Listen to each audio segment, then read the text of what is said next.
78, Illinois 031.0058339, Nevada 57237, Oregon, Tennessee 184373, Texas, Washington 237926, Heidi Cycle Points DBO 1666881, Arizona 101648. She's a mortgage mom. She can get things done when you're in need and don't know where to go. Pick up the phone and call Mom.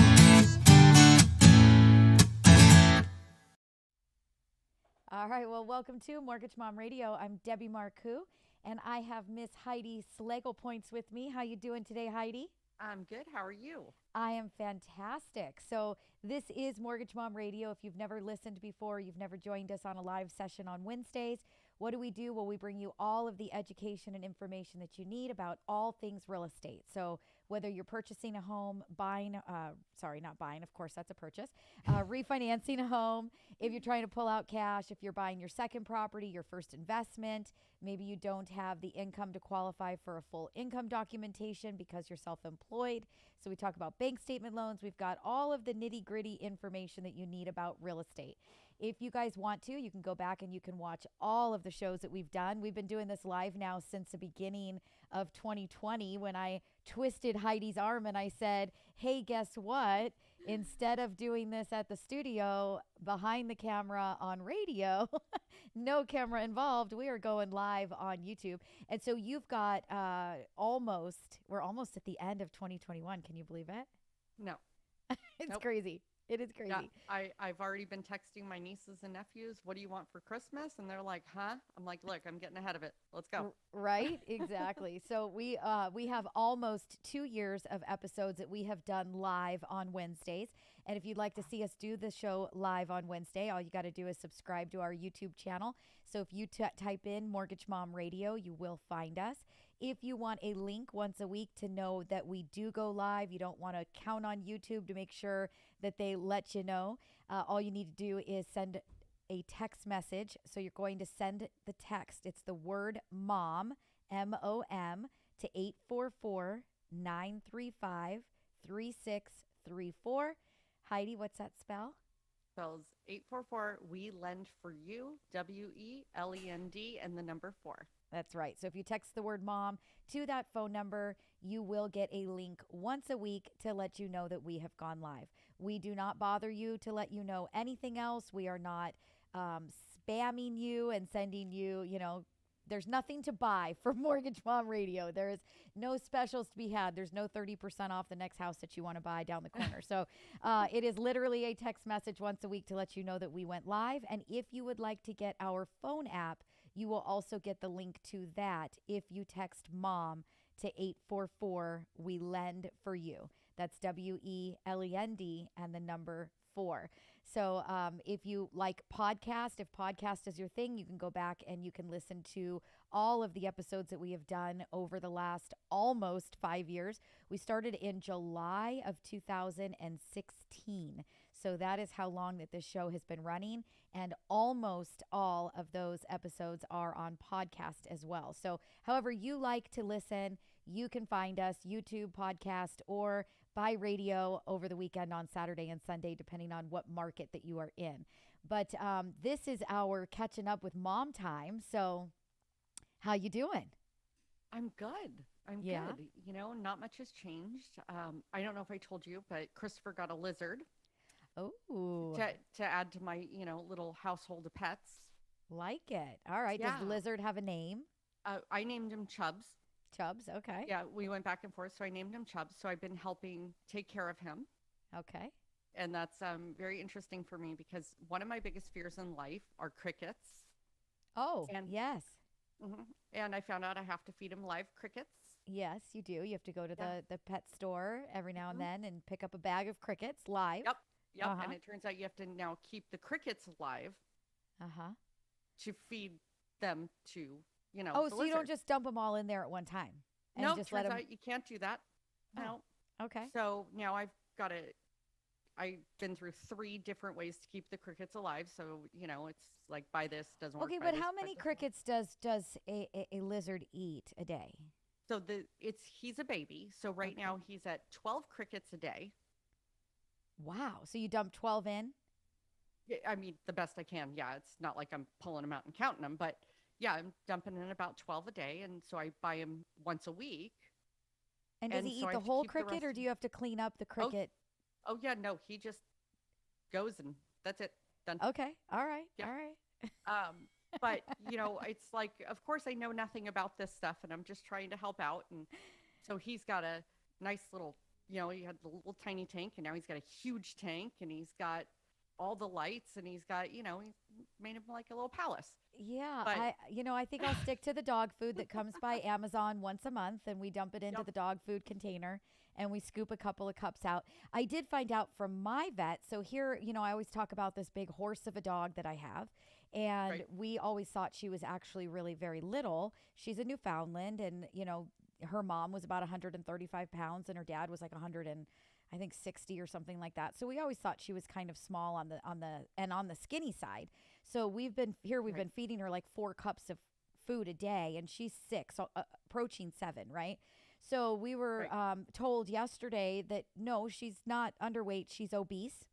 So so we have to put our moose on a diet. I felt so bad to hear that from the vet because here we thought she was very underweight, being only 135 pounds. So apparently, we Right. need to get her Oh my down God. to about 120, and now she's 137 because we've been overfeeding her, thinking that we had to put weight on her. She wasn't heavy enough. So, yeah, I'll stick to the dogs. I'll stick to Yeah. the once a week dog bag, or once a month Yeah. bags. Oh yeah. No, I mean, so much things you don't know. Like I have to bathe the lizard and scrub him with a toothbrush to make sure he sheds so much, so much. And then they can drown themselves. So I have to give them sponges with water. Otherwise, if it's a bowl, you have no idea. It's like this insane process. And then the other day, I think I told you, I went to pick him up to give him some water, and he bit me because he thought I was a cricket. Gotcha. And we both scared each other equally, right? Yeah. I'm jumping back and he's hiding, and it was really quite the sight because he's this big, and I'm like, ah. Right. And for those of you that are not watching us do this live in studio on YouTube, you can't Right. see how big that Heidi's showing Right. you that this lizard Yeah. is, but he's little. He's probably what you think about an inch and a half or 2 inches. Maybe an inch and a half to 2 inches. Yeah. Full grown, he will be 2 feet. Oh, so he's going to be big. Again, just found that out. Okay. All right. So yeah, so it's been a fun, interesting, process throughout Right, the last learning. week. Sure. Learning. Yeah. You'd think, reptiles, they're in their glass aquarium and, you give them some food and pretty much self-sufficient, and that definitely doesn't sound self-sufficient. So, I'm Nope. going to stick with the dogs like I mentioned earlier. I'm going to stick with the once a month delivery from Amazon. Yep. And the morning feedings, evening feedings, let them out, clean up after them, give them their bath every other week and brush their teeth occasionally. We'll stick with that, I think. Yeah, and of course I've got 4 cats, so they're all standing at the aquarium, like, let them out, Right? let them out, let's play. That's so Like, funny. no, no. I absolutely love it. Yeah, All right. it's So, good. for all of you guys listening, watching, this is Mortgage Mom Radio. What do? We're giving you all of the education and information that we possibly can about all things real estate, mortgage related. So, if you are looking to buy your first home, buy your second home, start an investment portfolio, refinance a home, pay off some debt, pay off some student loans, get rid of that mortgage insurance, this is the show for you. Don't go anywhere. Make sure that you guys are ready to give us your questions. If you're watching us live, give us a thumbs up, say hi, tell us you're there. Let us know in the feed that you guys are watching. We can see you, but we don't know who you are that's there and online. We want you to participate. This is an interactive show. We want you to ask questions. More questions that we get, the better that the show is. Drew jumped on. He says, hello, ladies. Debbie, I know you are currently starting to invest in cryptocurrency. That being said, do you know anything about NFTs? That is an absolute fantastic question, Drew. And the answer would be no. I actually have told both my husband and my little genius, Mikey, that they need to learn and understand what NFTs are, the meta world or metaverse that's coming, metaverse, I think, where we should be investing and what that looks like to us and what does that mean and what kind of money and where does it go and what is it. So, no, I am in the same big, huge question mark world that you are when it comes to all of those things. But when I learn more, I'll let you know.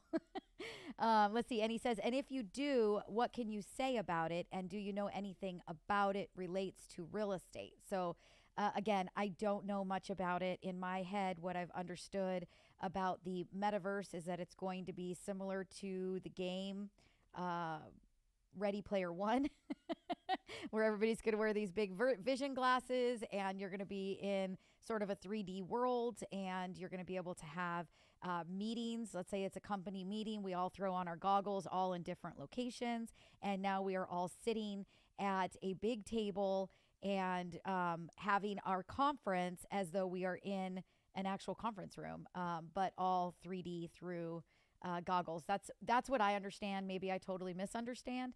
I also think that there's going to be some sort of way to watch concerts where you can actually, watch somebody perform. I know that they did that already once through a game. Mikey probably knows which game it was, and I think it was a Travis Scott concert, I think. I'm not really sure. So anyway, so that's metaverse, I believe. And the NFTs are something kind of like artwork that people are investing in, but it is all digital. And so again, I don't know a lot about it. I definitely need to learn. I do think that there is something to be said for it. I'm sure that there is, some sort of financial gain to getting into those things early, but what it is and being able to give any kind of concrete information on it or even my opinion on it is really a 0% right now. So I would hate to do that. I want to talk about things that I actually know about. Drew says, we need to talk. Okay, Drew, we will talk. Sounds like a plan. And then let's see. My dad jumps on. He says, hello, 60 degrees here, but rainy tomorrow. Cold is coming in. It sure is. Illinois, you guys are going to be freezing soon. He was mentioning the other day it was 23 degrees at night. It was going to be a low of 23 in good old Joliet, Illinois. So shout out to all you guys in the cold. I do not envy you. Nope. I am happy to be here in California. I can tell you that. You can keep it. Yes, exactly. Heidi and her Arizona weather. How's your weather been, Heidi? Oh, beautiful. Yes. Beautiful. Like 70s, 80s, we get up into the 90s, but it's actually been gorgeous the last few days. Yeah, nice. Very nice. It's been nice here. Last weekend we moved and it was actually, I think, 88, 89, 90 degrees here in Southern California. So it was an easy move. It could have been much colder. We've definitely had colder years for sure. So we got very, very lucky when it came to that. I'm actually surprised that we have been as warm as we've been. It is starting to dip down and get pretty chilly in the evenings. So it is starting to get there, but I'm waiting. We had those like one day of rain or a day and a half of rain, and I thought for sure it was going to maybe be a big rainy El Nino kind of year. I was getting excited, and now we're back to 90-degree weather. So hopefully we start to see winter rolling in soon. Let's see. We've got Franklin Max gets on. He says, good vibes. Franklin, so thank you for watching. Really, truly appreciate it. Again, this is all mortgage, real estate, anything you could possibly think of. If you have a question, you guys are out there, you're listening, you're watching, please put that into the stream. If you are listening on Saturday or Sunday by radio and you want to be interactive, you want to communicate, you want to ask your questions, number one, you can always do that by watching us do the show live from the studio. Obviously, Heidi's on Zoom with me from her office in Arizona, but we want you guys to join us live. If you have questions and you just can't get on Wednesday, you've got lots of ways to get a hold of us. Go to the website, go to mortgagemomradio.com, click on that appointment button, and schedule yourself an appointment. If there is not a time or day that works for you, that is okay. Send me an email through the Contact Us form, and I will make sure that I get you scheduled as somebody that can help you during a day and time that works best for you. You can send me an email to questions@mortgagemomradio.com. That comes directly to me, and I'll get you all set up there as well. So just make sure if you are not on Wednesday that you guys are sending your questions, and we can get those answered for you. If you guys want to be on with us and get interactive, we would love that. Text the word MOM to 844-935-3634. Heidi, what's that spell? We lend for you, WELEND, and the number 4. That's right. So text the word mom to that number. That is the same phone number to call our office. And no matter what you guys do, you can definitely get through to us. Go to mortgagemomradio.com. All right. So let's take a super fast break. And when we get back, today's episode is going to be kind of my catching up with mom piece of the pie. But we're going to talk all about HOAs because, to be honest with you, it was a great wake up call for me. Knowing what topics to bring up on this show a lot of times has to do with what we're personally going through or what we're seeing come across our desk quite frequently, because things do roll and they change and guidelines change. But this is one, since we are a real estate show, a mortgage show, we're going to talk about HOAs today, the good, the bad, and the ugly. So let's take a super quick break and we'll be right back.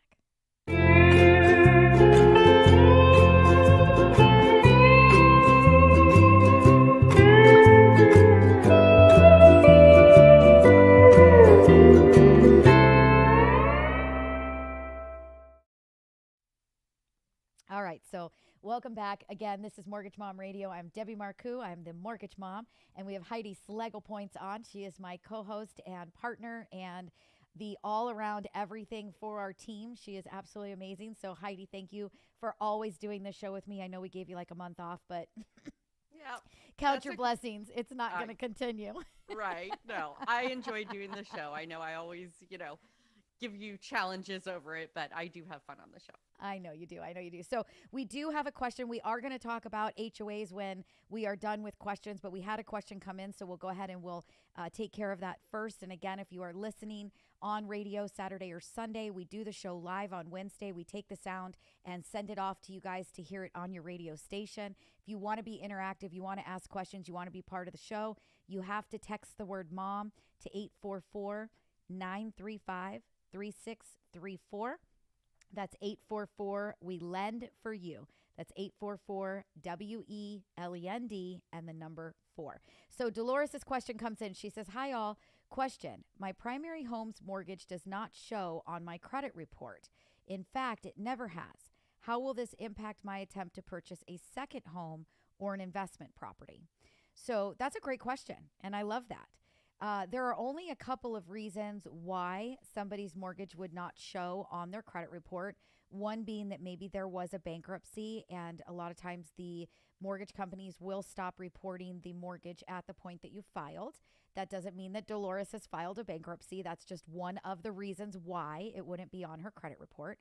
A second reason would be is if you've got a private held mortgage. So if you have private money, maybe a friend, a family member, it's just not a big bank that is holding your note or your loan, and they may not actually report to the credit agencies. So maybe Dolores received a loan from a private lender, and a lot of people sometimes don't realize that they're getting a loan from a private lender depending on who they went through or who they called when they got the mortgage. So there are very few times that we see that, but it definitely does come to play.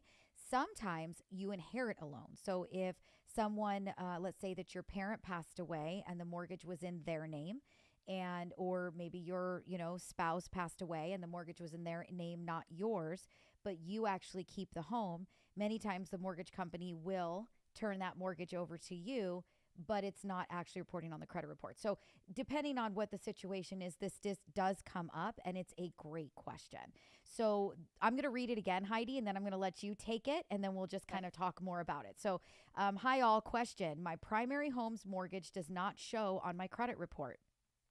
In fact, it never has. How will this impact my attempt to purchase a second home or investment property? So what would you say? So I would say there's one other reason maybe why it doesn't. Okay. Is if maybe you did a mortgage jointly with a spouse or a loved one or anyone else, and maybe you ended up on title only, not actually on the loan. And I have actually had people come to me and they didn't realize they actually weren't on the loan. They were just on title, and they've been making those payments. Okay. That's a great point. Absolutely. Okay.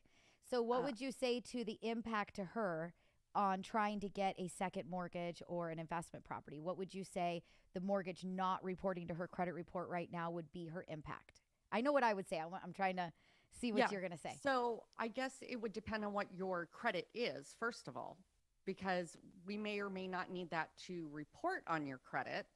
per se, is maybe we don't need it to. So it depends on what your credit looks like. There may not be an impact. Okay. The other part is if it's not, we need it to report you're keeping your current home, you're not selling it. We can go and we can call the lender and we can get a verification of mortgage payments, your mortgage history, and we can do what we call a credit supplement, and we can have it added to your credit for a short term, which would only be for this loan. Right. And it's very simple. You call your lender, you ask for a 12-month payment history. We get that information and we have a credit supplement done and we have it added. So I don't really see any impact to you whatsoever. As long as you've been making your payments, we can always work with that information. Yeah. And that's exactly what I was going to say. So if we need, a lot of times if you have a mortgage and it's paid on time and you've owned that mortgage for a good couple of years or longer, that's actually positive reporting to your credit bureau, which a lot of times is going to help you with a higher credit score. So depending on where your credit score is at, if you've already got a high credit score at, 700 and above, 680 and above, you don't necessarily need that mortgage to be reporting. We are going to verify the mortgage because we have to, and you do need to have been making the payments on time. So if we see that those mortgage payments have been paid late, that is going to turn into a problem, right? Even if it was reporting on your credit report, if those payments are late, that's going to be a problem. So as long as the payments have been made on time and your credit score is in good shape, there's going to be absolutely no impact. It doesn't matter that it is not on the credit report right now. So I think that answers her question. But if you have any further questions, Dolores, or you want to know more, or there's something more in detail that you'd like to add or ask, please feel free to do so. We're not going anywhere. We've got this show here for an hour, so we'll jump right back in again and continue going with your question. But thank you very much for asking that question. It does come up. There are people that do not have the loan on their mortgage or on their credit report for some particular reason. And we do have to get a credit rating always. We do have to know that the payments have been made on time in the last 12 months, or you're possibly not going to qualify for the same mortgage if that what we were talking about, not knowing that you had not made the payments on time. So remember that we don't know what we can't see. If we pull credit, the mortgage isn't there, your credit's perfect, and then all of a sudden we get a credit rating and it says that you've missed mortgage payments. Now we're talking about a completely different loan. So just keep that in mind. Okay, so Heather jumps on. She says, hi, everyone. Heather, thanks so much for watching. Appreciate it. And then we've got Michelle H. She gets on. She says, why can't I get an appraisal waiver even if there is so much equity in the house? So that's actually a fantastic question, too. I love it. Many people call up and they say, well, is there any way to waive my appraisal? I just don't want to do one. My mom didn't have to do one when she did her refinance, or my sister didn't have to do one, or my neighbor didn't have to do one. So it's all about an algorithm. It has absolutely nothing to do with the lender. It's not me. Trust me, if I could do a waiver on every single loan that we have, I would waive every appraisal. As a salesperson, we want to waive the appraisal. I do not want to send an appraiser out to find anything. I don't want to send an appraiser out to possibly tell me that your house isn't as it's not worth as much as what you told me it was, right? But it is all an algorithm, and it's all about the way that the computer system grabs the content, grabs the information that we have entered into the computer, and then it's giving us a response of a yes or no. It does have ways to verify most recent closings in your neighborhood. So it's going to see the value that we give you. It is going to check that. It is going to check your credit score. It's going to check your reserves. It is going to check your, balances, your bank balances, your debt ratios. And it is an algorithm, and it is going to spit out waived or not waived. And that is how it is determined. So if you have a loan officer that tells you, well, we're going to waive your appraisal, that's not accurate. It's not up to your loan officer. It is not up to your bank. It is up to the computer system. Is there anything else? That's a great question. Honestly, we get it all the time. Do you have anything else to add to that, Heidi? Anything that you might see more often as far as a waiver, maybe some ideas for somebody to get one? It really, there are areas too. So market values, whether they're, volatile or not at the time. So there are some that, yes, you have a lot of equity, your debt to income's great, but you're pulling out a lot of cash, and, the market is showing that it's starting to slow down. So that maybe you would have got a waiver 6 months ago, but you're not now because the system is seeing the market slowing down and you're going to pull out a significant amount of cash. So it's now going to not give you the waiver where maybe 6 months ago it would have. So we are seeing that the algorithm is changing from where it was 6 months ago, a year ago, to where it is today. When you're reasonable within the value, sometimes we see it. Sometimes when you go way over, you're not going to get it. When you come back a little bit more reasonable, you will get it. So you have to be careful on what you think your house is worth as well. Because when we put it in and it is far outside what the market is, it's not going to give it to you. So there are different things when you're putting in that it will see, right? If your house is worth $650 and I put in $900,000, it's not going to give you a waiver. Right. We have to put in $650. Yeah, So- exactly. And that's where I was going to go. I didn't want to cut you off. So that's why I kind of started and then I stopped. But, the thing is that I want to make sure that a lot of people understand that we are not real estate agents. I am a mortgage loan officer. Heidi is a licensed mortgage loan officer or originator. They call us mortgage loan originators, right? We are originators. We do mortgages for a living. We do not verify what your property value is. We do not do CMAs, which are competitive market analyses like a real estate agent would. We don't have access to the MLS, so to the multiple listing service. I can't type in your address, figure out what your tract code is, and pull comps around you to see what the most recent closed sales and listed properties are. I can't do that. I have the same tools at my disposal as you do as the consumer. So I can pull Zillow, Redfin, Realtor.com. I can go to title and put in your address and look for homes that have closed with similar square footage within a 1 mile radius. But I'm not a realtor. I don't know what your house looks like. I don't know if you have a pool. I don't know if you're in great condition. I don't know if you've just recently renovated. So I'm giving you my best professional guess as far as what I think your home is worth. So if you tell me your house is worth $900 and I say, well, it looks like Zillow's saying you're more like $750, and then you come back and you say, yeah, but I've done all these upgrades and my neighbor sold and I know it's worth $900, and I put $900 in and I don't get a waiver, I don't know. I can't fix that for you, right? And the computer system, you have to remember, doesn't know if you just recently renovated or if the house next door that closed for $750 was a doghouse and yours is beautiful. It doesn't know that. So there's going to be a lot of reasons why we don't get that waiver, but I want to make sure that I throw that out there as well, is that we are not licensed real estate agents. We cannot pull comps and say, without a doubt, this is what we would say your home is valued at. This is where your appraisal will come in at. We have to give you our very best educated guess from being in the business for a long period of time and having a good understanding of where the market's at and what we expect to see based on the tools that we have to try to do the research. So I think that's really important for people to understand as well. Let's see. So Larry jumps on. Larry says, great job. Larry, thanks so much. Appreciate that. We miss you. We haven't had you on in a couple weeks. He says, if the property value is over $1 million, Fannie Mae does not allow waivers.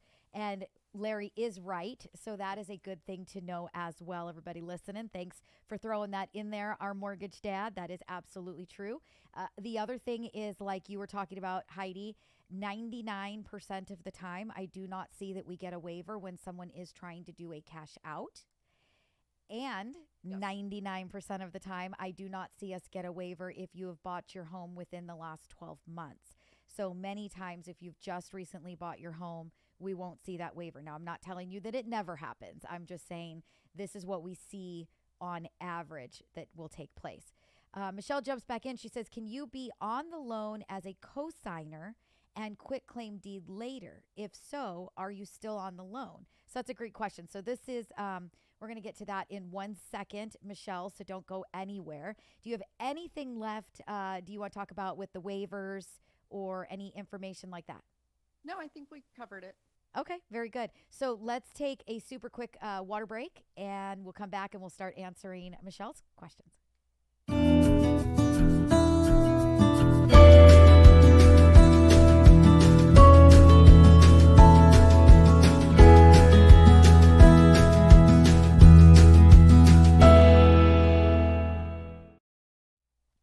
All right. Well, welcome back. I am Debbie Marcoux. I'm the mortgage mom, and I have Heidi Schlegel Points, my trusted sidekick and co-host, or whatever you want to call her. She's actually my boss.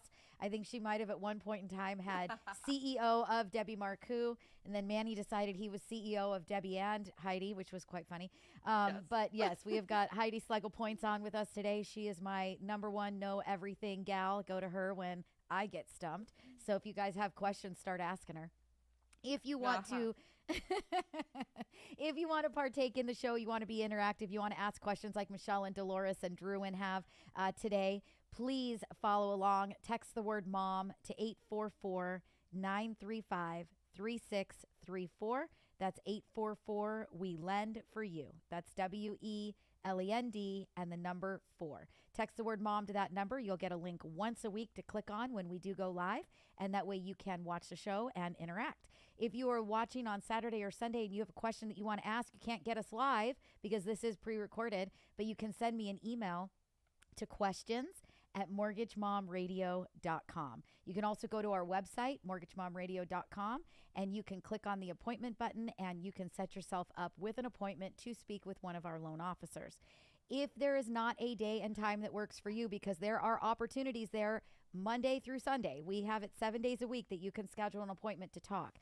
If you don't see a time and day that works for you, please send me the email and let me know that you've got an odd schedule and that you need help.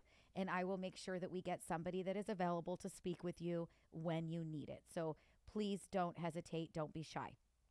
If you guys like the video, you like the content, you like the information, please give us a thumbs up and please subscribe to the channel. That helps our algorithm and it helps us get more information out to more people who have questions and need the education. So with that said, let's jump into Michelle's question. She says, can you be on the loan, so I'm sure she's talking about mortgage, as a co-signer and quit claim deed later? Yes. The answer would be yes. You can absolutely quit claim off any time you want. If so, are you still on the loan? Yes. You are on the loan forever until that loan has been refinanced. So, Heidi, I'll let you kind of jump on that because that's what you were just talking about as we were, Dolores had asked my credit or my mortgage isn't reporting to my credit, even though I've had this mortgage. And what you said was, give it to us. I said sometimes you may apply for a loan with a cosigner or something, and maybe you're not on the loan, you're just on title. So what Michelle, correct? Yep. Is talking about is really the opposite, right? Co-signing for somebody and then quit claiming off of title. What that would mean is you don't actually have rights to the home, but you are fully responsible for that loan until you have that person that you co-signed for has refinanced by themselves and you have now gone off the loan. Yeah. So make sure that you do understand what the differences are. It is one thing if you are on title, you are an owner of that home, regardless of whether or not you are on the mortgage or not. And if you are not on title, you are not an owner of the home, even if you are on the loan. No. So you are not going to get rid of that loan responsibility. When the mortgage company needs you to co-sign for the person that you agreed to do that with, they required your income to qualify. And that means that you are taking responsibility if that person does not make a payment, that you are going to jump in and you are going to help and make that payment or help them make that payment. And that is what is going to keep that loan in good standing. So keep that in mind, please, everybody that's listening. Another thing to keep in mind is when you have ownership of a home, and I'm going to throw this at you, Heidi, because I know you know the answer. I call you up and I say, Heidi, I want to apply for a mortgage, and I don't own any properties. I don't have any mortgages or anything. But I am on title of the house with my parents. My parents put me on because they just felt more comfortable with that in case something happened with them. So, but I haven't owned a house before. So can I get that first-time home buyer loan? No, you cannot, because you are on title of a home. So you technically own a property. Okay. And my parents don't have a mortgage against the property. So, there's no harm, no foul, right? It doesn't matter. There's nothing that's going to hurt me in qualifying because my name's on the title of their house, right? Well, they would have property taxes and homeowners insurance if they carry insurance, right? Which they're not required to do because they don't have a mortgage. But if they carry insurance and then carry property taxes, then we would either need to hit you for that debt, or we're going to have to prove that your parents, out of their account that you are not on, have been paying those property taxes and the homeowner's insurance for a minimum of the last 12 months. Right. So I don't make those payments. I don't pay the taxes. I don't pay the insurance. My parents do. So why do you have to hit me for that debt, right? And that's what Right. a lot of people think. And Correct. we can try to prove that mom and dad have been making those payments and not have to hit you for what that monthly would actually break down to if they've been making that payment. We're going to try to do that. But Yeah. because you are an owner of that home, at the end of the day, mortgage or no mortgage, they pay it or they do not. The end of the day, you still, as an owner of the home, have a responsibility now to the government to make those property taxes, right? To pay that bill. So if they don't pay it, you're still on the hook. You're still responsible. So, I want to make sure that everybody is hearing that, and many times, and I get it, families do that for protection, right? They don't want to end up in probate court. They want to make sure that the home goes to their son or their daughter. And so in their mind, they're feeling like that is the best direction to go. But it necessarily, it might not be the best direction to go. Correct. Really a great direction to go if you want to make sure that your kids get your home is a trust. Your kids are the beneficiaries of the trust. Your kids are going to get that home, but it doesn't take away their first time buyer opportunity, and it doesn't make them responsible for the property taxes and insurance while that home is still outstanding, while you're still living and, Right. Where you don't actually have any, technical rights to the home. You're not living in the home. You don't actually, in your eyes, own that home because your parents do, and they just put it on there for a safety reason. And we get that question all the time. Yeah. And people are very frustrated, and we understand it, but you do legally own a percentage of that home. However, that title is written up, you do own that home. So if we cannot prove that the other party is making those payments, whatever they are, the mortgage, the taxes, the insurance, then we do have to hit you for that debt. Yep, absolutely. So I thought that was great. Again, Michelle, thank you so much for the question. This show is only as good as the questions that come in, and we love it when you guys get interactive. So please, again, you guys follow us, subscribe, know when we go live.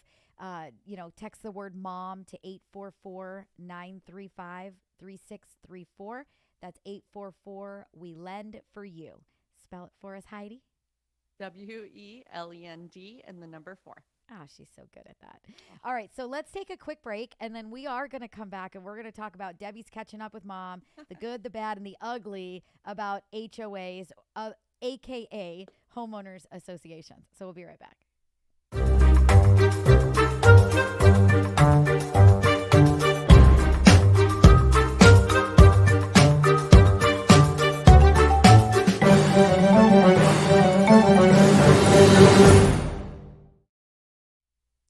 All right, well, welcome back. I am Debbie Marcoux, and this is Heidi Sluggle Points, and we are Mortgage Mom Radio, and we are bringing you all of the education and information that you need to know about all things real estate and mortgage. So if you guys have questions, please put them in the feed. We'd love to answer them for you. That is what makes this show so great, is that we are interactive. You got to watch us do it every Wednesday live on YouTube. We are on at 1 p.m. Pacific time.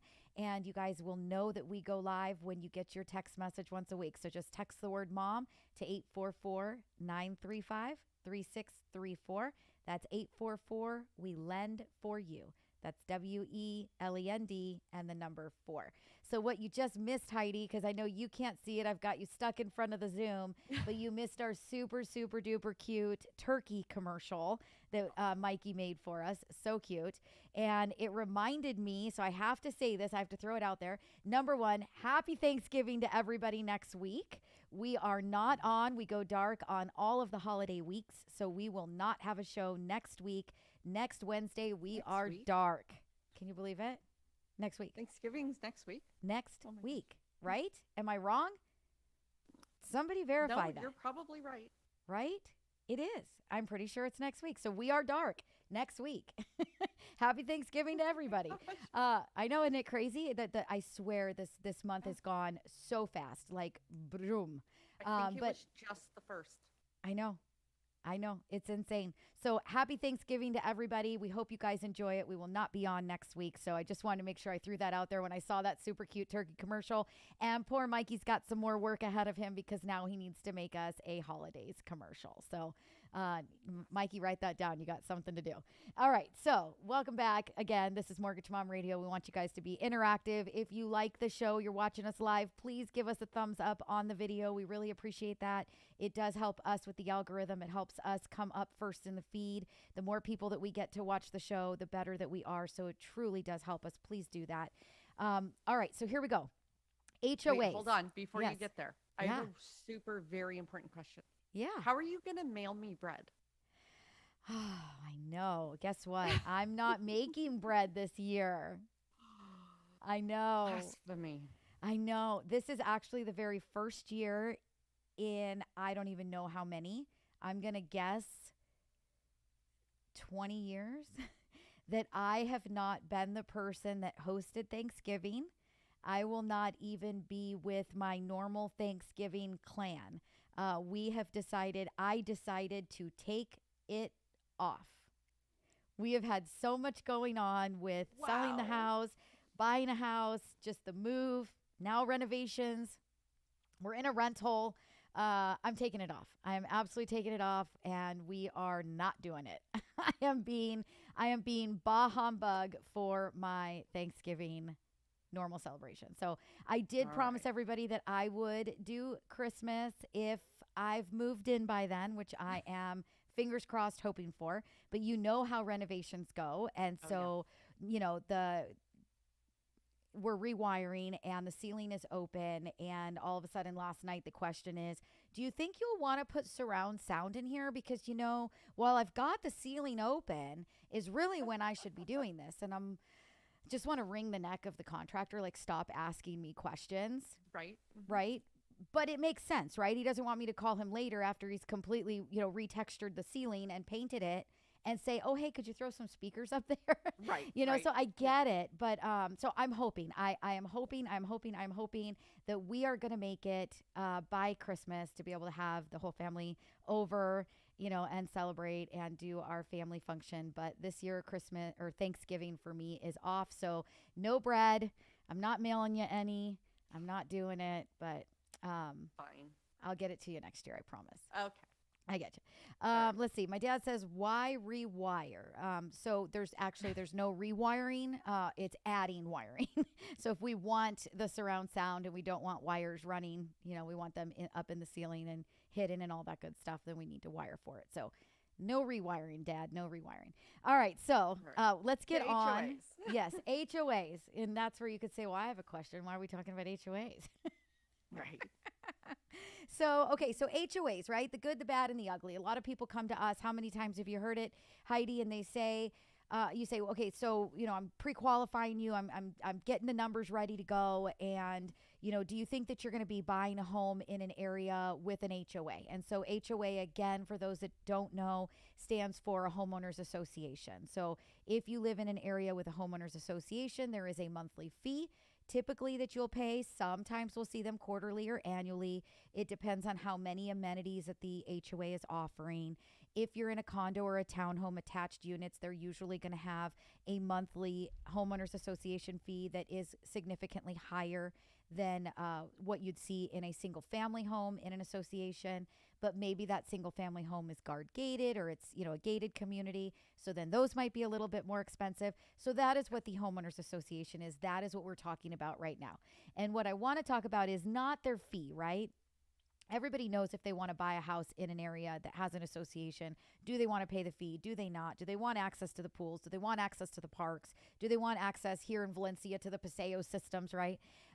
All of those things are going to be part of that great HOA, right? Yep.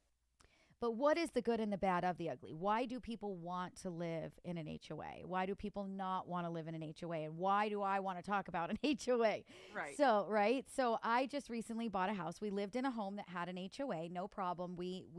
I'm all about it.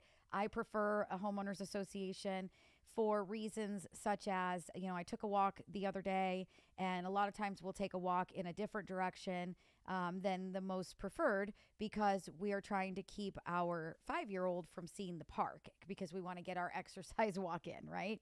Right. So we're going a direction that we wouldn't usually go, which takes us into a neighborhood that doesn't have a homeowners association. And we run past a beautifully done immaculately, a home that was just repainted, right? I mean, it's Right. beautiful job. They did a great job on the paint, perfect lines. Everything is, the color is all matching. It was done nice. There's no blotches, no spills, right? But Right. it is literally blueberry blue, and the trim is not white. The trim is like the brightest chalky baby blue that you've ever seen. So you got Right. a blueberry blue and a baby blue trim, and a table outside that's got ashtrays and cigarette packs and, things of that nature, all sitting out in front of your house, out in front of the front door. And, an HOA is not going to allow that, right? The HOA is Right. going to make you keep your home within certain colors. An HOA is going to make you not have a folding table and chairs sitting in your front lawn. You got to put that in your backyard. I have nothing against anybody smoking. I have nothing against ashtrays. I have nothing against it. Do what you want to do. I'm all about it. I'm not crazy. But does it belong in your front yard where people are driving past? Some people don't care, and they live in a place that doesn't have an association fee. Other people are picky and they care. Like me, I care. I don't want to see that. I live in an area with an association who are not going to allow that. It's also not going to allow you to paint a blueberry blue. They are going to make you paint specific colors that are approved to keep all of the homes looking the same. So you may not want to live in an area that everybody looks the same, right? Right. Anything else that you can think of, Heidi, that would be an association? Why, what is going on with an association? Like, what are they allowing, not allowing, things of that nature? I really feel like this is important for people to understand, because I think they hear HOA and they hear money. They don't Well- understand what the reason behind it is. And they think Gestapo, they think Nazis, right? But they don't really understand why. Why is this there? What are the rules? Well, And sometimes it some- works and it doesn't. Right. Some HOAs also manage the grounds, right? So maybe not like if you're in a house in an HOA, they may not manage your lawn, but they do manage all of the public areas. So the trees are being trimmed, the grass is being mowed, trash is being picked up. So you have a very clean, neat neighborhood. They're also managing whether or not people are parking cars that are broken down for any extended amount of time, or people that don't live in the neighborhood coming and parking their car there and walking across the street. And trust me, I have seen people park in one neighborhood and walk 2 blocks over because they don't have any parking in their neighborhood. That doesn't happen typically in an HOA because they do manage it. You do kind of register your vehicles and who lives there and who doesn't. Cars have to be moved. You can't park I think RVs it's, yeah, and boats. right. So just it's managing to keep everything nice and neat and clean. Right? And a lot of times HOAs have pools and they've got tennis courts or they've got rec rooms, or just all depends. So they are managing to maintain those facilities. So like me, I love having a pool. But when I first lived in my condo, like I couldn't afford a house with a pool, that was for sure. So it was nice to have a place that was maintained. You couldn't, I'll give an example of my condo. I lived on the bottom floor. So, when you have someone live above you, it can be very noisy. But in my HOA, you couldn't put in hardwood floors if you lived on the second floor to help with the noise, right? So there were certain things like that where you're not living in an apartment where you have no control over someone banging on the floor above you. Right. So some of those things are the positives for sure. Right. And absolutely the positives, for example, again, same neighborhood, we walk across the street, we're in the neighborhood without the HOA, and there is a home that has been under construction for about 9 months now. I've kind of been watching because we take a walk every day. Right. And there's an Andy Gump sitting out front. For those of you that don't know what Andy Gump is in a state not California, that is like a porta potty, right? So there's a porta potty out front because they're doing construction to the home, and there is an RV that is parked in the cul-de-sac, and it has been parked there for about 9 months, and there are people living in that RV. Maybe it's the people that are renovating their home, sure, but if you were in an HOA area, they're not going to allow you to keep that RV at the end of the cul-de-sac for 9 months. They're not going to allow people to live inside of that RV at the end of the cul-de-sac. And I got to tell you, the home construction doesn't look like it's moved along much in the last 9 months. It looks like it's in the same place as where it started. So, that's the other thing too, is in an HOA, they are going to approve the plans of what you want to do for your construction. And then they're going to give you a particular amount of time to make sure that you complete those plans so that that home is not torn up for 9 months, a year, 2 years, right? You've got a certain period of time to get that done because, again, they're trying to keep the neighborhood looking nice, clean, tight, and neat, right? Right. So some of the positives, right? Michelle actually jumped on and she's got a great question, but I'm going to get back to it because it's kind of off kilter from the HOA. So we'll finish that first and then go back to Michelle's question. But Ronnie jumps on and she says, we lived in an HOA. It's not bad, but where does the money go to? And she said there were no pools or parks. So that is a really great question, Ronnie. So it depends on where you lived. Obviously, I don't know what subdivision that you lived in and what you guys did have. She's saying there's no pools, there's no parks, but many times the HOAs will also cover, depending on where you live. I lived in Illinois. We didn't have pools, we didn't have parks, but we had an HOA fee, but it covered snow removal from the streets. It covered gardening. So if there's any common area of any kind, if there are tree-lined streets that people don't own, it's not their front yard, it's not their side yard, it's not their yard, it is the community's. They are, keeping that up. You've got water, you've got gardeners, you've got everything to maintain, trimming and all of that in those things. So it just depends. I can't speak for your community that you were in or what exactly it was that they were maintaining or taking care of. But most of the time, there are common areas that do have to be maintained, and that is what that fee is going towards. What are the bad about an HOA, right? Let's get into that. So, for me, I lived in an area that we just sold the home. It was an HOA. We had approved paint scheme. As long as you picked an approved already paint scheme, it even has, the name of the company and the color of the paints. And as long as you do the approved paint scheme, you don't need to get anybody's permission to do it. You just go ahead and repaint that house because it needs it. If you wanted to replant flowers or you wanted to replant, remove a tree and put in a tree there, as long as you were sticking within the, neighborhood's look, right? Their approved plant list, then you were fine. Do what you need to do to maintain and upkeep your home. So I move into a new area with an HOA and I don't think anything of it, and shame on me. I get a spanking for it, but I did not read the rules. I saw the approved plant list and we had, sprinklers that weren't working. So I had to get those fixed, and we had some grass that was dead and some bushes that were dead and some trees that were hitting the roof and were going to eventually start to, hurt the structure of the home. And so I went ahead and looked at my approved list and thought I was being this really good girl and pulled everything out and put everything in brand new. And I got called to a hearing. And I've owned the home for 2 weeks, and I had to go in and I had to explain what I did. And apparently I was supposed to, let the HOA know in advance what my plans were, what was I pulling out, what was I replacing with, the exact plants, the names, how many, how big, how many gallons, right?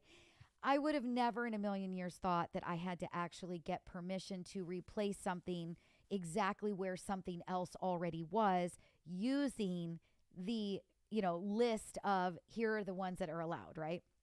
So that's one of the downsides. I can't change my front door. I can't change my side gates without getting permission. I have to send I have to fill out a form, send it in, send a picture of what it is that I'm wanting to change it to.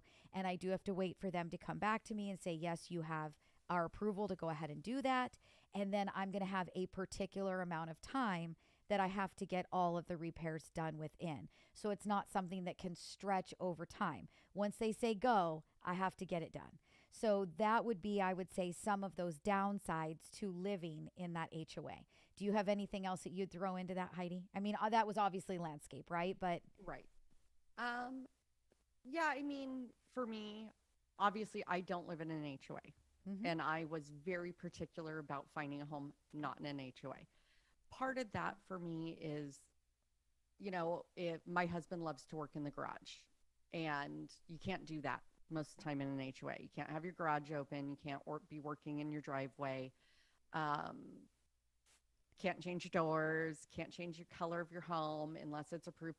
Not that I'm going to go paint my house blueberry blue, but I still don't like that I couldn't if I wanted to.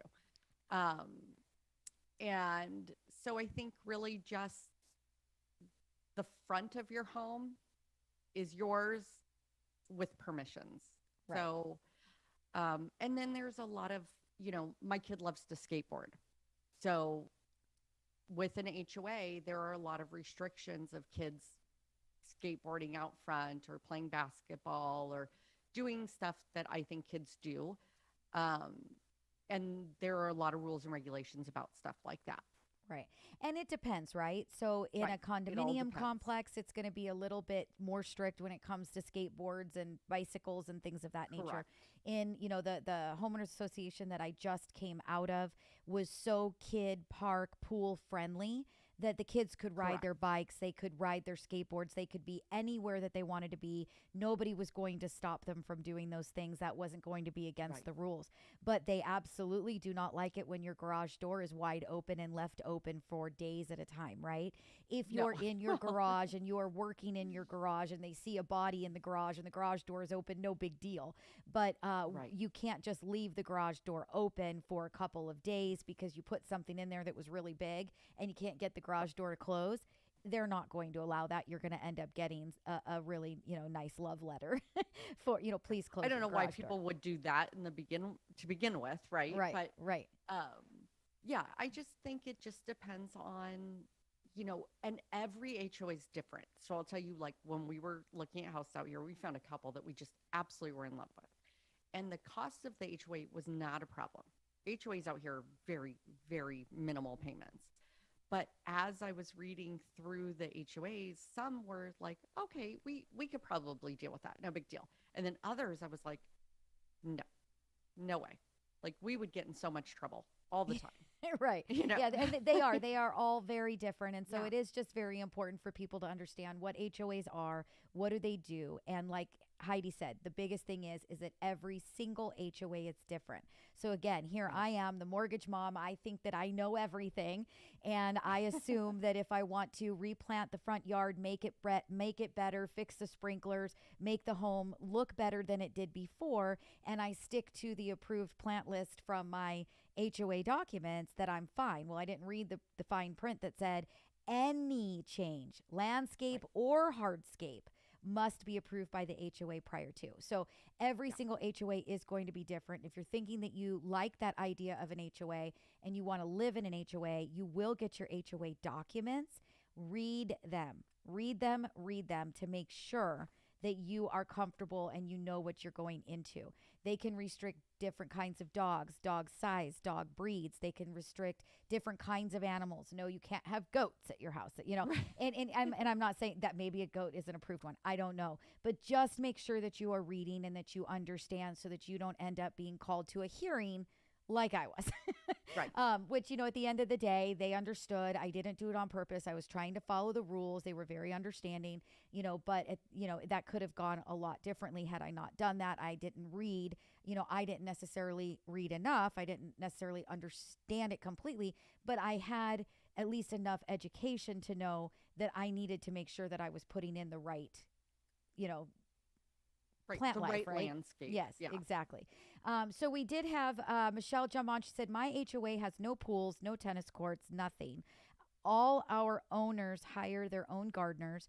No house looks bad. How often HOA can increase the fees? So she's asking how often can they increase the fees? How do I get to talk to someone above the manager who is not right? So okay, so number one, again, all HOAs are different. Your fees are based on what they are maintaining and what they are taking care of. Even if you don't have any pools, tennis courts, parks, there might be other things such as security patrol that just drives around during the day and in the evening. That's a cost. It could be something maybe you guys, and I don't know, right? I cannot answer that question because I don't know where you live or what your HOA is doing. They might be doing nothing more than making sure that they are doing weekly checks, that everybody's home is in good shape, that your mailboxes aren't rusted out, that your paint doesn't need to be touched up, that you're not leaving garage doors wide open, you're not parking cars on your front lawn, you don't have an RV sitting outside the front, right? They might just be managing to make sure that you're not painting the house purple or black or whatever that color is that is not approved for your neighborhood. So, I can't say what your HOA is doing. As far as how often can they increase the fee, HOAs they do an annual budget review. All HOAs do. And they make sure that they have enough money in the budget to be covering all of the expenses. As we all know, especially right now with where the economy is at, there is inflation, prices go up, security patrol goes up, water cost goes up, electricity goes up. Everything that it costs to maintain the common area or whatever it is that your HOA is maintaining goes up every year. So they are going to not just do a budget for the year, but they also do a reserve study, which is to make sure that there is enough money in case they don't collect enough that they can go into that to take from the savings. They're also making sure in condominiums and townhomes where you've got shared structures like a roof, that they are putting enough to the side every month that when that roof needs to be replaced, they have the funds to jump in and do that. They're not going back to every single homeowner and saying, oh, sorry, Annie up 10 grand. That is what the goal is of the budgeting. Now, sometimes you'll see a special assessment be given to each homeowner. Sometimes it's for repairs that weren't expected. Sometimes they didn't budget enough for that upcoming repair that they underestimated it. But they are going to do that once a year. And HOAs are literally what they're called, homeowners associations. They are run by the homeowners of the area. So if you don't like something that's going on in your association, you want to understand more, you want to be part of it, go to your meetings, go to your homeowners association meetings. They are required to send you out once a year the budget and all of the information that is going on inside of your association. So get involved and be part of it. And that's going to help you to know who to go to, who to call, and exactly what's going on and why are your fees going up. Get involved with your association. It's run by the homeowners and you are a homeowner, so you have that right. So my dad jumps on and says, I wouldn't live in an HOA. Dad, they'd kick you out, so don't worry about that. It doesn't matter. You got 5 boats and they're all sitting on your yard or somewhere around it. So I love you very, very much, but you wouldn't be okay in an HOA. So don't worry, I'm not moving you into one. Maybe someday when you can't walk anymore and you're living with me inside the house, that's when you can move in. They're still not taking him. I'm not. All right. So Michelle says space is limited. That's why I had to word it as such. Otherwise, it won't let me send. Manager is the only contact we were given. So, again, you've got there's an association manager. There's an association person that takes care of the budget and financials, like a treasurer. There's all kinds of different people that are assigned in the committee to different functions of the HOA. Again, the biggest piece of advice that I can give you, Michelle, is get involved. Go to the next association meeting, meet the people that are running it, and learn, talk to them, make friends. Best thing you can do is have a smile on your face when you walk in there. That's Mom's piece of advice for the day. Did you have anything you want to add to that, Heidi? The only thing I would say is unless Michelle lives in one of the very small associations where it's like 4 unit, 6 unit, 10 unit, and they literally have one person running it, there should have been documentation when you purchase the home, and every single year they should be sending you an updated budget package. And on there may be a manager, but there may be a management company, there may be someone else, and they should have a local office. I have to tell you, when I lived in an HOA, I actually went to the local office and said, I want to speak to someone above the person I've been speaking to because this isn't working for me. Yeah. And they don't really have a choice at that point. You've walked in and now you're going to sit down and someone's going to talk to you. So if Michelle, you live in one of the very small, like, 2 to 4 units, 6 units, 8 units, then it's a little bit more limited. And at that point, you have to start talking to, there's normally 1 to 2 people that run it. And at that point, you are just going to have to speak with him and see who else is helping him.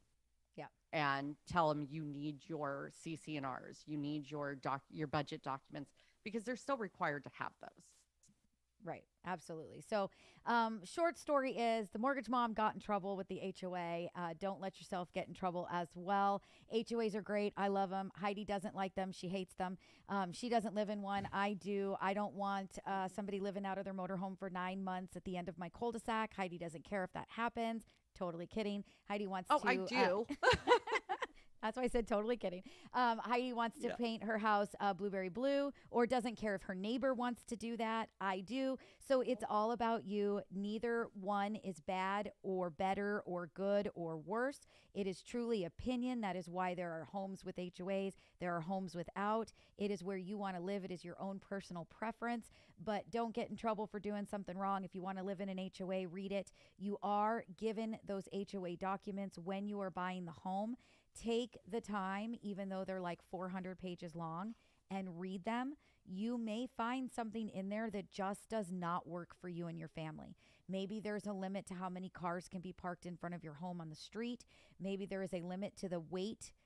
That was the first thing that I went to. I had to make sure that my 135 obese dog, 135 pound obese Newfoundland, was going to be allowed, because you just don't know. There are different things there. Maybe you have a pit bull or a Doberman. And although I love those, we've owned them in our, family for many years. And so have you, Heidi. Yeah. Some associations will actually say no to the breed. Yeah, Or to the breeds, many of them. So again, just make sure that you are reading those. It is very, very, very important. And even though you're absolutely in love with that home, there could be something inside of it that would make you choose to not live in an association area. So, Michelle says, no, not small neighborhood. The manager just blocks all contacts besides her, but I will go to the HOA meetings, as you said. And honestly, Michelle, I think that's your best bet. If you go over there, if you go to a meeting, there's nothing she can block. You get to see the whole board. You get to see everybody that's on there. You get to speak your mind. You get to meet them. You get to know them. You can ask them for their phone numbers. You can get more detailed information. So get involved. And I think that that's going to help you a lot to, be able to maybe live there a little bit more comfortably if there's something happening that, you can't get the information you need. And ask for a copy of your CC&Rs in your budget. Yeah. Absolutely. Get those CC&Rs. So, all right. So we are going to take a super fast break. We are way past our hour that Drew gives me. He actually gives me 51 minutes for the sound to go to radio. So we are going to call it a day for our radio people. So if you guys are listening Saturday and Sunday, you guys want to be interactive, you want to ask questions, you want to follow along, all things real estate, education and information, all mortgage information, please follow along. Text the word mom to 844-935-3634. That will give you a link once a week to know that we went live. We want you guys to be involved, interactive, put your questions into the feed. We want you to be there. We want you to ask. It makes our show better. So we're going to actually call it a day for this show by radio. We're going to take a quick break. And when we come back, we're going to go back and we're going to answer. I think we had one more question up above. I think it was from Michelle as well about the difference between a mortgage broker and a banker. And so we're going to go back. We're going to stay on YouTube, but we are going to sign off for radio. So we hope you guys all have a fantastic weekend, and we'll be right back.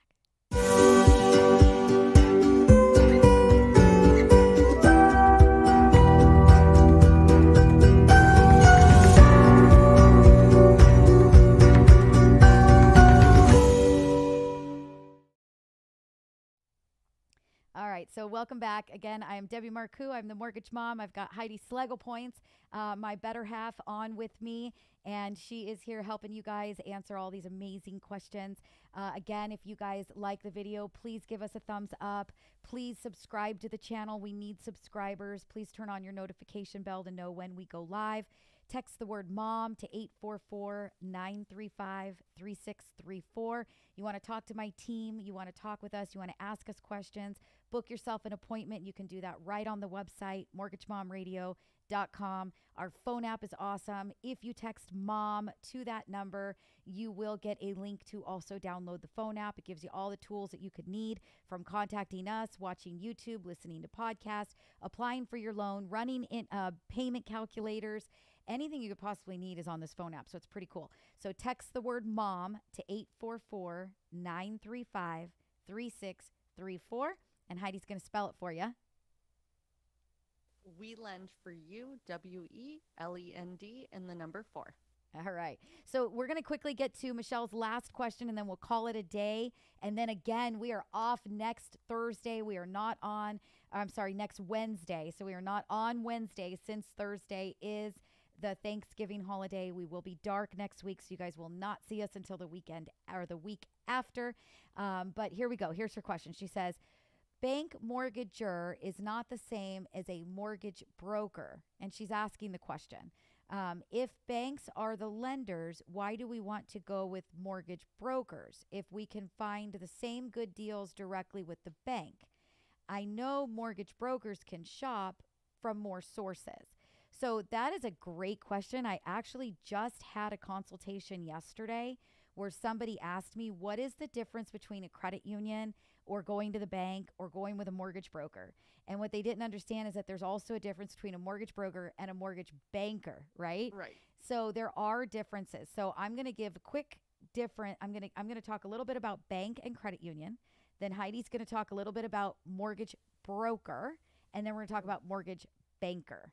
Don't Okay. give me broker. Don't You know, give me okay, I'll broker. take mortgage broker. You want to talk about banks? You want to talk I'll about talk banks? about banks. Okay, you I'll talk about credit banks. union and banks. Why would somebody want to or not want to go to a bank? So I think the reason you would go directly to a bank is, one, if you are a very cookie cutter loan. And to me, that means you've got great credit, you've got W-2 income, or you're a very basic self-employed borrower. Okay. You're going to do a purchase. So I'll just preference on purchase. You got 20% down. So you've got everything a bank is looking for. A lot of times they can help you out, and sometimes they may have a better rate. My opinion. Then maybe you want to go there. They're going to take care of you. Very simple loan, no complications, easy peasy. And if you have a relationship with that bank or credit union, sometimes you can get a discount with them depending on how much money you have in the bank. Would you agree? I would totally agree. So yes, if you've got a pretty hefty relationship with a particular bank, and when I mean hefty, I'm talking a very large balance in their banks, then many times you're going to get a discounted rate for keeping the funds that you have in their institution. So they're going to take care of their own, if you think of it in that way. However, you know, with a bank, like you said, a lot of times you need to have excellent credit, you know, perfect income, really fit in the box for that lending. That is our opinion. We're not telling you that that's standard across the industry. We're giving you our opinion, both of us having worked for large banks for many, many years in our career. This is our opinion. Now, one of the things that banks also have is their own money and their own guidelines. So they are going to have a set of guidelines, and if you don't fit in those guidelines, you don't fit. And if you do fit in those guidelines, you do fit. And the banks have one place to go, their place, right? So if you work for XYZ Bank, the only option of loan to give you is the loan available at XYZ Bank, okay? Credit unions, the same thing. And many, many times, what I have seen numerous times, is that credit unions have only conventional financing. Many credit unions, not all, some of them do, but many credit unions don't offer things like VA and FHA and USDA government programs. A lot of them don't offer those. Some of them do. So I'm not telling you that your credit union doesn't offer you those products, but many times they don't. So again, kind of cookie cutter. If you've got a lot of money with your bank, you're going to get a good deal, and definitely check it out. We're not telling you don't go there, don't get the loan. Okay, so a mortgage broker. Mortgage brokers have the opportunity to shop the rate. So think about your car insurance broker. You call him up and he looks through everywhere and he says, you know what, I think that Progressive is going to be the best place. That's where I'm going to get you the best price, or Safeco, or whoever it is, right? And so they can tell you this is where the best place to go is, and then they're going to send your application and your information over to that company, and they're going to get you written with that company. That is what a mortgage broker essentially does, the same thing. They're looking at you, what your credit score is, what program do you belong in. They're going to shop the rate, which mortgage bank, or which bank has the best interest rate for your scenario today. And that is where they're going to send your application and send your loan. So when I say send, I mean send. That is where the mortgage broker loses control that a bank would have. They're not underwriting your file. They're not funding your file. So they're not even processing your file. They do not have the same control as when it stays all within or under the same roof, or all within the same walls. When it stays within the bank, then you've got more control. It's a smoother transaction. It's easier communication. So difference is mortgage bank can shop, find you the right place. Bank has more control, but you better be cookie cutter. So now let's talk about a mortgage bank. So because mortgage banks, in my opinion, are the best place to be, and that just happens to be where we work. So talk about mortgage bank, Heidi. What would you say about that? Right? I would say with a mortgage bank, one, you have a lot of opportunity with different types of loans, right? It's not just cookie cutter. It's conventional, conforming, it's government, it's non-qualified mortgages, which is a bank statement loan or a DSCR, a debt service loan, jumbo loans. I mean, you name it, we pretty much run the gamut on it. And we have the opportunity to look at different investors that we can fit your loan with. However, we actually will do it in-house. So we're not like a broker that Debbie just talked about. We're not saying, okay, we can get you with X, bank or investor, and we send it away and then we wash our hands. We will get you with the best investor for your loan, but we're going to process your loan, we're going to underwrite your loan, and we're going to fund your loan.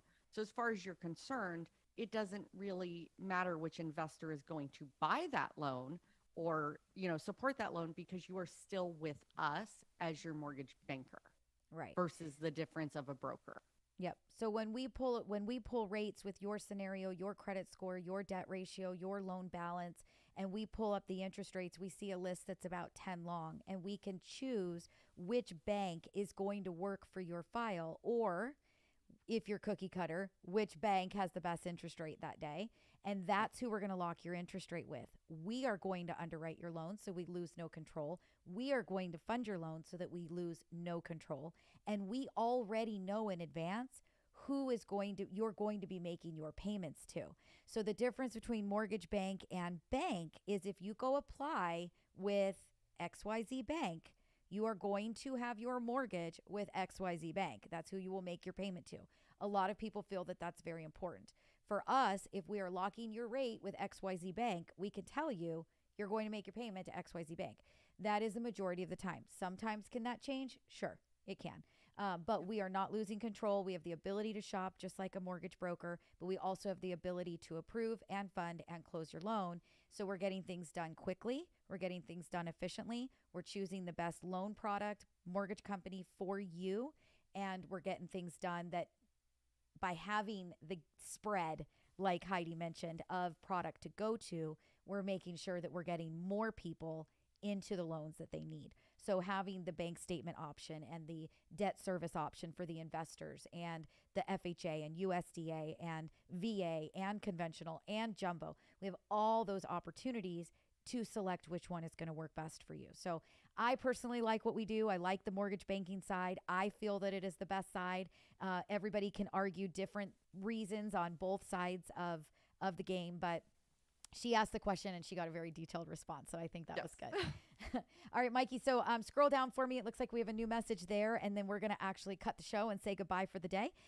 So she says, let's see. Michelle says, why are we charged more fees by mortgagers when we have an HOA? What for? So fees. Okay. So what she's asking is, I think, is when you do a mortgage, when you apply for a mortgage loan, why do you have more fees or closing costs from the bank than you would have if there was no homeowners association? And that is because we, as the lender, have to get a copy of the budget that we talked about, of the financials, of the insurance for the association, especially if it's a condo or a townhome. We have to review all of those items, and we have to make sure that not only is the association in good shape, they've budgeted, there's enough money, they're not going to go bankrupt, they're going to do the repairs as needed. We need to make sure that all of those things are there. And unfortunately, those homeowners associations charge us money in order to provide us with that documentation. So we're not charging it to you to do the work. We're only charging you what your association charges us to get what we need in order to approve your loan. Is there anything else you want to add to that, Heidi? No, I just want to make sure that was her question, not due to the type of property she has. Right. So again, there are different charges, different costs for a loan, depending on your property type as well. So if you are sitting in a condo versus a single family home, then if you're thinking fees or rates or costs, then yes, that does fluctuate based on property type as well. Yep. So I just wasn't sure if her question was about getting, the HOA documents, or if she was referencing, because again, I'm not sure if we've gotten a clarification of what type of property. Maybe she's in an attached townhome, right? She has one attachment or something, Right. One wall attached or something like that. So I guess it just does depend on really what you were referencing, but every loan and product type and property type does vary based on rate and cost. And again, if we have to get HOA documents, then we are charging you whatever the HOA charges us to make sure that that is sustainable and we can actually lend on it. Right. Absolutely. So with that, we have to call it. It's been an hour and a half that we've been on, which is way over. Drew's going to kill me. He's got to figure out where to edit this thing and get it off to radio on Saturday and Sunday.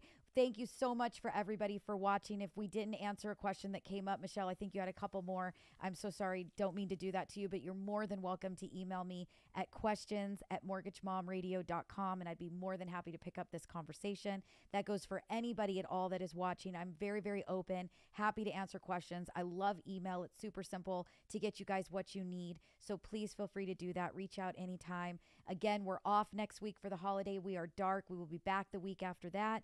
If you guys want to be part of the show, you want to interact, you want to be with us, text the word MOM to 844-935-3634. That's the same phone number to call the office and get in, talk with somebody, get your questions answered, and get your mortgage rolling. We can't wait to see you guys when we get back. I think it will be December. Not 100% sure. I think there might be one extra week. I feel like I'm off a little bit, but anyway, that's okay.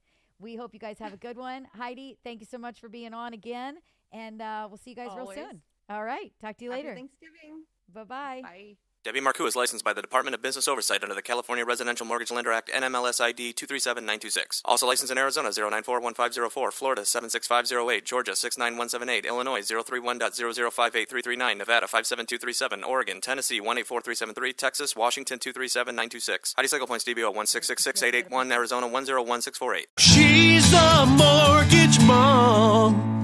She can get things done when you're in need and don't know where to go.